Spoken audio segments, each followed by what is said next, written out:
Só vai acreditar no relato desse pastor aí, do Feliciano, quem realmente já passou por isso. Como eu já passei, eu sou obrigado a concordar com ele. É verdade, o reino espiritual existe.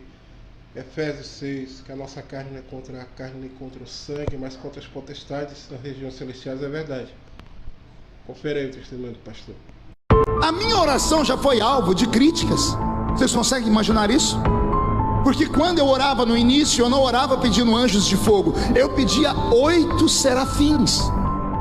Se pegar minhas mensagens antigas, vocês vão ver isso. Pastor, de onde o senhor tirou isso? Eu estava na África. Eu fui para a África como um menino. Me convidaram para pregar, eu não entendia nada de batalha espiritual, o assembleiano não se mete com essas coisas. E eu fui apenas para mais uma cruzada.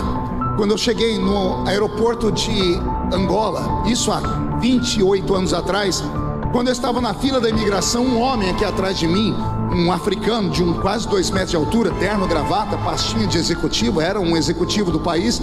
Eu estou na frente para ser atendido, ele bateu no meu ombro. Quando eu olhei para trás, o homem tinha aparência de homem, mas os olhos dele não tinham olhos, eram 2 bolas brancas.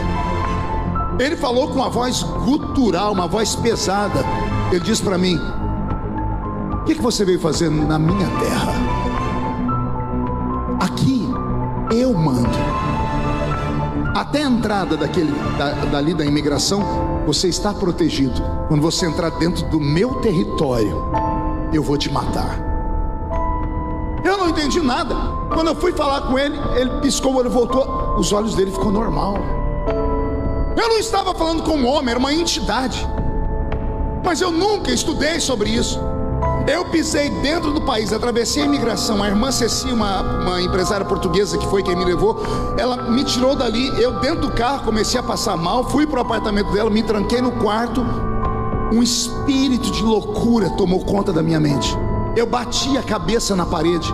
Eu fiquei 4 dias sem comer. Eu ia dormir e sentia gente dormindo do meu lado. Ela foi enchendo o apartamento dela de gente de oração que conhecia esse mundo. Eu não conhecia esse mundo. Eu não estava preparado para isso. No 4º dia, quando eu já estava desfalecendo, onde eu já via, eu comecei a ver coisas dentro do quarto. E para mim era porque eu não estava comendo, eu não sentia fome. Depois do 3º dia de jejum, você perde a fome. Eu estava mais no outro mundo do que desse. Eu dobrei meu joelho e o Senhor falou comigo: faça esta oração. E o Senhor falou no meu ouvido: 8 serafins. O Senhor disse: olha os 4 cantos do quarto. Eu olhei e disse: peça para que eu coloque 2 em cada canto desse quarto. E quando eu falei: Senhor, mande 8 serafins, 2 naquele canto, 2 nesse, 2 nesse e 2 nesse. Quando eu terminei de fazer isso, explodiu algo dentro do quarto, um barulho que quase tremeu o apartamento. O quarto foi tomado por uma fumaça, mas era uma fumaça fedida. Depois eu descobri o tal do enxofre. Eu fiquei todo arrepiado, consegui levantar, botei a mão na maçaneta da porta. Quando eu abri, os irmãos estavam na porta olhando. O que foi que aconteceu? Eu disse: está cheio de fumaça. Uma irmã entrou orando em línguas e disse: o diabo foi embora, o Senhor te fortaleceu.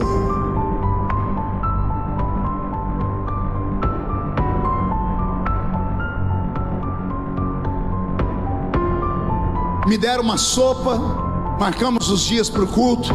O primeiro culto foi numa Assembleia de Deus em Macolus, ficava 100 metros dali, dava para ir a pé. O país estava todo destruído com guerras, muitas pessoas mutiladas no meio da rua. Eu fui andando do apartamento dela de baixo até chegar na igreja. Se não caiu no meio da rua umas 50 pessoas endemoniadas, não caiu ninguém.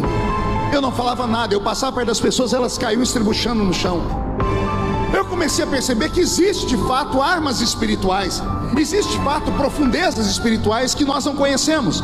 Não conhecemos porque temos medo de entrar nas águas, temos medo daquilo que nós não conhecemos. E eu fui me envolvendo com Deus. Naquela época, dentro de Angola, eu preguei em 40 dias. Foi a primeira vez que eu vi milagres acontecerem, ossos nascerem onde não tinham, pessoas serem curadas de forma miraculosa. Eu voltei para o Brasil com uma outra visão. Fui sentar com os meus pais, eles disseram: calma, cuidado para não ficar fanático. Comecei a fazer as minhas orações por onde eu ia. Senhor, manda anjos ali, anjos aqui. Eu fui chamado pelos pastores mais conhecidos desse Brasil. Me lembro como se fosse hoje em São Paulo, num shopping. Marcaram comigo uma reunião numa sala fechada e disseram: olha, você tem que parar de ficar pedindo anjo na sua oração. Eu falei, por quê? Porque os anjos que você está pedindo são anjos que ficam apenas diante do trono de Deus, que são serafins. Eles não descem à terra, são anjos disso ou daquilo. E me deram uma sistemática teológica. Aí eu falei, mas se eles ficam no céu, como é que eles queimaram os lábios de Isaías? Está escrito que Isaías, no ano em que morreu o rei Uzias, eu vi o Senhor assentado no alto e sublime trono. Os anjos voavam acima do trono de Deus. E eu disse, eis que estou perecendo porque os meus lábios são impuros. E o Senhor enviou um serafim que pegou com uma tenaz uma brasa de fogo do altar e queimou os meus lábios. Eu falei para eles, Isaías foi levado ao céu ou os anjos desceram onde ele estava? Aí engasgaram, não souberam falar. Não, o negócio é o seguinte, você para de falar isso, senão nós vamos começar a dizer nas revistas, nos jornais, que você é um herético. E eu fui falar com Deus, eu falei, Senhor, o que eu faço? O Senhor disse, vamos enganar eles. Continua orando, só não pede 8 anjos, só pede para eu mandar anjos de fogo. E por quê? Porque a palavra seraf significa aquele que arde em fogo. Ela é o prefixo da palavra serafim, ou seja, aquele que arde em fogo e é grande como um gigante. Eu continuo fazendo os mesmos pedidos, só que ninguém nunca mais me incomodou. Por quê? Porque são pessoas que acham que conhecem, mas não conhecem. O pior tipo de crente é aquele que, quando vê você falar em línguas, bater o pé no chão e diz, ó, quieta, que isso aí é coisa de menino. Se as pessoas soubessem o que acontece com um crente que leva ele para esse nível, quando ele praticamente é possuído e ele perde o controle sobre os seus membros, sobre a perna e braço, não é que ele não sabe o que está acontecendo. O crente cheio do Espírito Santo sabe exatamente o que está acontecendo, só que ele não consegue se controlar. Tamanho é o gozo, tamanho é a alegria, porque o sobrenatural divino possuiu o natural da terra. As pessoas que ridicularizam o movimento pentecostal é porque nunca experimentaram. E se tem algum aqui, de repente deve ter um espião aí, de repente tem alguém ouvindo pela internet, cuidado, é melhor ficar onde você está, não venha, porque esse negócio pega. Isso pega!